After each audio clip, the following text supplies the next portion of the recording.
তাহলে ভাবুন কত টাকা খরচ হচ্ছে।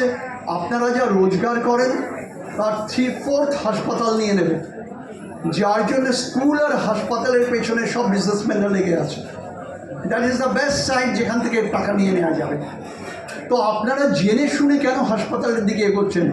আপনারা কিন্তু আমার বক্তৃতার পরে একটু হাততালি দেবেন যে আমার এত বড় স্যাক্রিফাইস, যে আমি আমার ফিজ নষ্ট করে আপনাদের এই জ্ঞানটা দিচ্ছি। আপনারা প্লিজ প্লিজ খাবারটাকে আমূল পরিবর্তন করুন।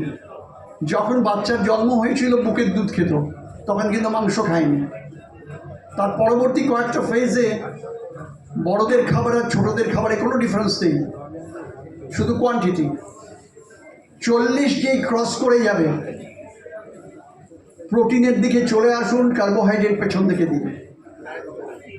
আপনি দেখবেন আজকে বিকেলে সন্ধ্যাবেলা যখন খাবার শুরু হবে, আমি বলছি না ওনার দিকে আঙুল তুলছি বলে আমি বলছি না, দেখবেন প্লেট নিয়ে প্রথম উনি যেখানে যাবেন সেটা হচ্ছে মাছ বা মাংস বা সামথিং। উনি কিন্তু প্রথম রাইসটা নেবেন না, বুদ্ধিমান লোক। সেম জিনিসটা বাড়িতে চালু করুন স্যার। কিছু মিথ আছে, ওটাকে ভেঙে দিন। ডিমের ভেতরে যে লুকোনো জিনিসটা আছে গোল্ডেন কালার, ওটাকে ত্যাগ করবেন না। কারো বুদ্ধিতে নাই, কোনো ডাক্তারের বুদ্ধিতেও ত্যাগ করবেন না।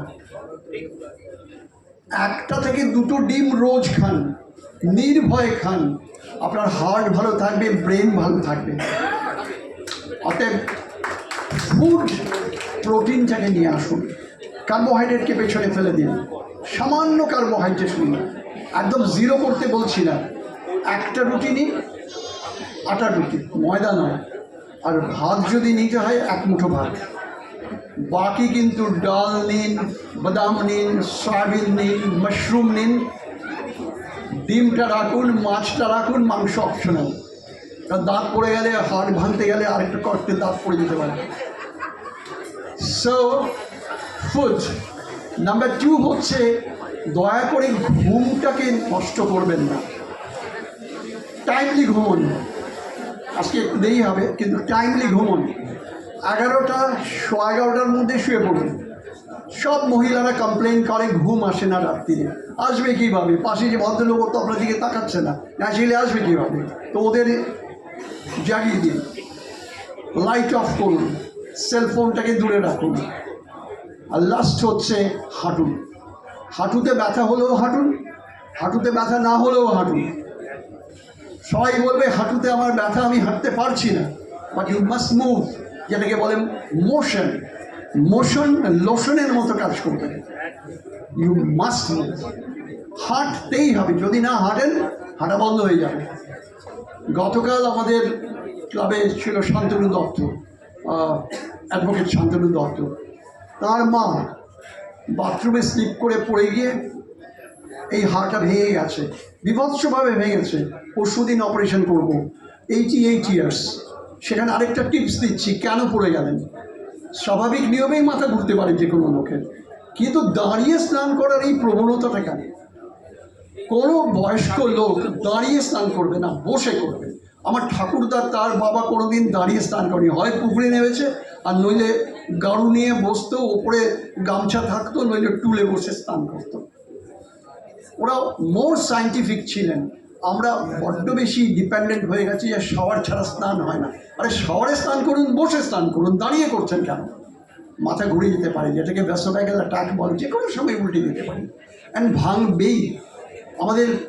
আমাদের কলকাতা শহরের একজন অত্যন্ত নামী অর্থোপেডিক সার্জনকে দরজা ভেঙে ডেড বডি বের করা হয়েছে, যিনি ভিক্টর ক্লিনিকে প্র্যাকটিস করতেন, অর্থোপেডিক, ক্যালকাটা হসপিটালে অর্থোপেডিক সার্জন ছিলেন। সো দ্য টিপস ইজ, বাথরুমে যাবেন, একটা টুল রাখুন, টুলে বসে দাঁড়িয়ে পুজো করবেন না, বসে পুজো করুন। একটা বয়সের পরে মেঝেতে বসার চেষ্টা করবেন না, মেঝেতে বসলে ভগবান পাওয়া যায় না, ডাক্তার পাওয়া যায়।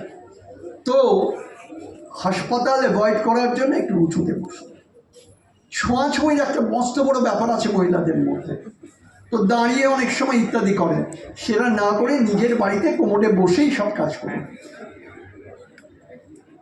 অ্যাপিল, কেউ কারোর দিকে তাকাবেন না, এই নিয়ে দিকে তাকাচ্ছেন। সিনেমা হলে গেলে দাঁড়িয়ে পড়বেন, কারণ ওখানে 500 লোক আসে। সো এটা হাইজিনের জন্য। তাহলে বসে স্নান, বসে পুজো, রাত্রিরে খাবারটা 8টা থেকে 8:30টার মধ্যে খেয়ে নেয়। জৈন ফ্যামিলির লোকরা 6টার আগে খায়, সারা পৃথিবীতে 7টায় খায়, ভারতবর্ষে সারা ভারতবর্ষে 8টায় খায়। একমাত্র পশ্চিমবঙ্গ যেখান থেকে কোনো প্রধানমন্ত্রী আজ অব্দি দিল্লিতে যায়নি, সে রাতে 11টায় খায়, 11:30টায়। কোনো দরকার নেই, আননেসেসারি। টিভি দেখছে, গল্প করছে, রান্নাঘরটা বন্ধ করে দিন 8:30টার মধ্যে। তারপর পাশের বাড়িতে যান, আড্ডা মারুন, গল্প করুন সবাই। 11টায় ঘুম। সকালবেলা ঘুম থেকে উঠে ইলেকট্রিসিটি চার্জ বেঁচে যাবে। সো এই 3টে জিনিস সাবধান করে দিলাম, ইলেকট্রিসিটি বাঁচালাম। আচ্ছা, মিষ্টি ভেরি ইম্পর্টেন্ট টপ। প্রথম প্রশ্ন হচ্ছে, সব সাদা ভালো নয়, ফর্সা সবই ভালো নয় কিন্তু, হ্যাঁ, কিছু কিছু ফর্সা খারাপ, ভালো আছে। চিনি ইজ এন এভিল, খারাপ জিনিস। চিনিতে কিচ্ছু নেই, একদম শূন্য, সিগারেটের স্মোকের মতো। অ্যালকোহল ভালো, সিগারেট বাজে। গুড় ভালো, চিনি নয়। ময়দা খারাপ, আটা নিন। আর ডিম খাবেন যখন, শুধু খোসাটা ফেলবেন, কুসুম সহ খাবেন। কুসুম ছাড়া ডিম আর চশমার কাঁচ ছাড়া চশমা, সিঙ্গারার আলু নেই, সে হরিবল। বিরিয়ানিতে আলু নেই, এটা হয় নাকি কোনোদিন?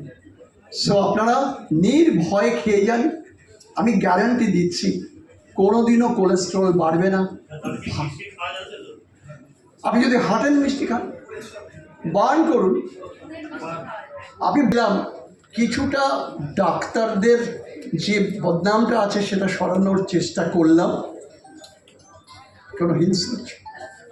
হ্যাঁ, তো সেটা হচ্ছে, কিন্তু আমি কিন্তু ভুলে যাচ্ছি না থ্যালাসেমিয়াটা। আপনার জন্মের পরে 5 থেকে 6 বছরের বেশি বাঁচবে না।